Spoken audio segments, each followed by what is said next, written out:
Hello everybody and welcome back to Blue Rose Minis. Today I'm going to be doing a speed paint of my Legion of the Damned Captain. So I already painted him up a little bit, but I am not quite happy with some of his details, so I'm just going to go ahead and clean them up. So first of all, I'm just taking my lead belcher and just cleaning up my silver items, as well as adding some more details to him, trying to break up the black a little bit just so he looks a bit more interesting.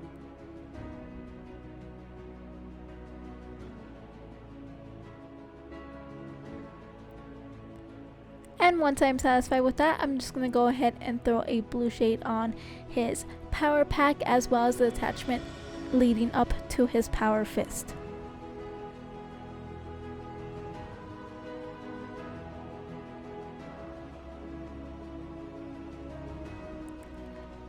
Then moving on, I decided that the flames are a little too bright, so I hit it with a little bit of non-oil mixed with Lamium medium to try and darken up that white. And then I went ahead and set that to dry for about 30 minutes. Decided that I didn't quite like how it appeared.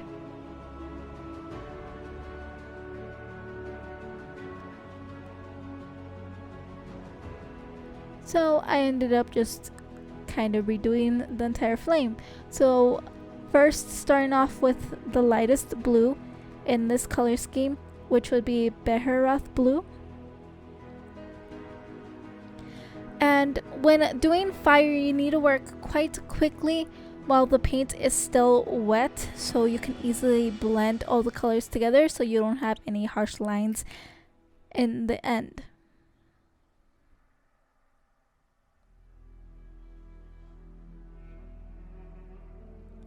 So next, I believe I go in with some Temple Guard blue. Just trying to follow along the path of the existing flame underneath.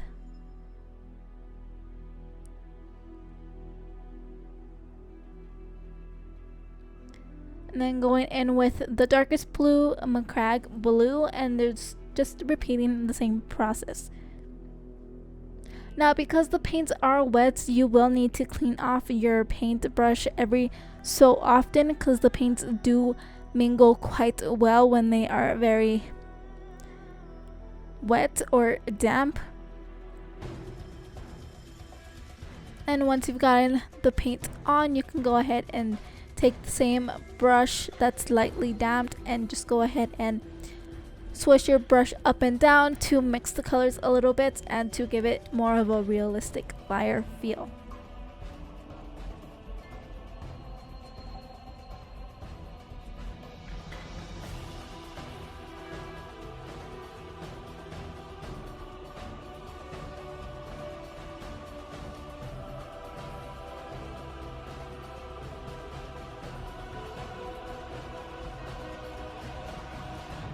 So after letting the paint dry for a while, I'm just hitting it with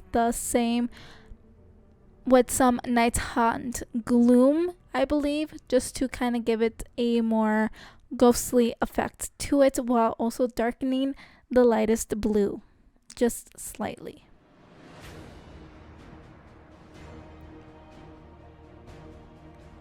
And I decided it darkened it a little bit too much, so while everything is still wet and not fully dried, I'm gonna go ahead and go in with the lightest blue again and just brighten it up a little bit.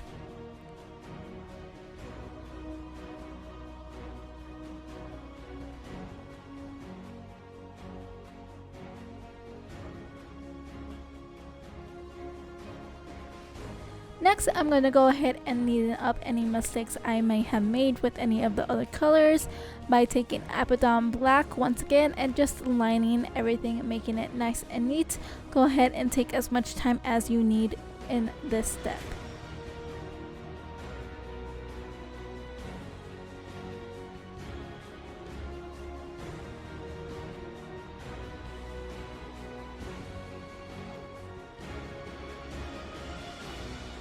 So now you're gonna let it sit for about 30 minutes, let everything dry, because there are quite a few shades and quite a few paints that are still not exactly dry at this point. But once you are done letting it dry, you're going to go ahead and take Screaming Skull and start painting all of the purity seals.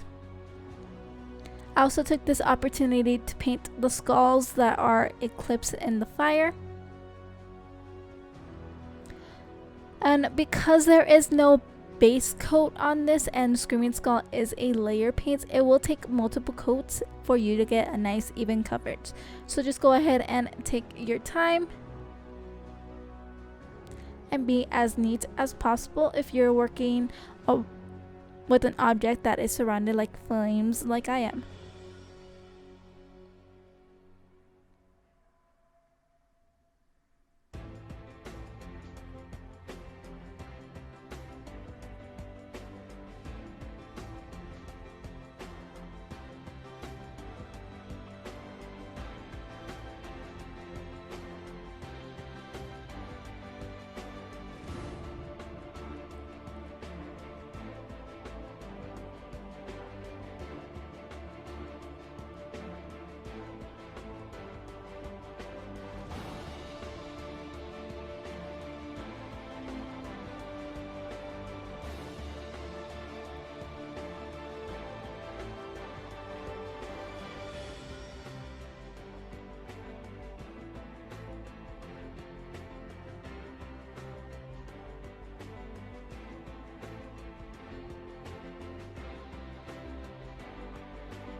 Next, I'm going to go in with some corn red and paint the seals themselves, as well as the handle of the blade.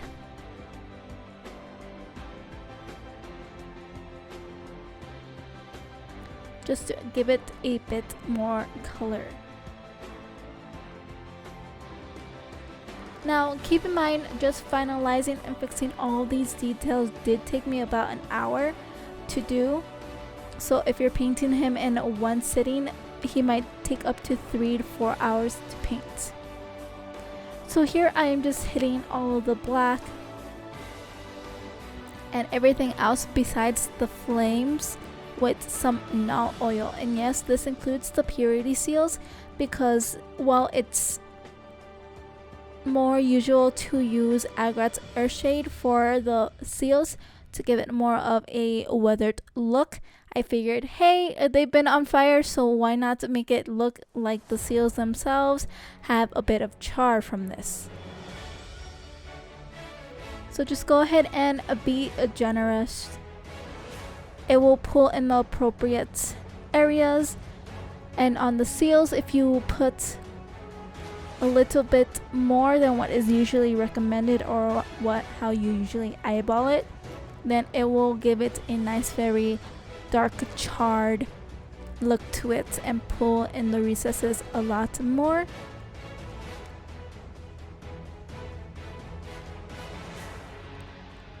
But just keep that in mind as you are putting another wash on this model.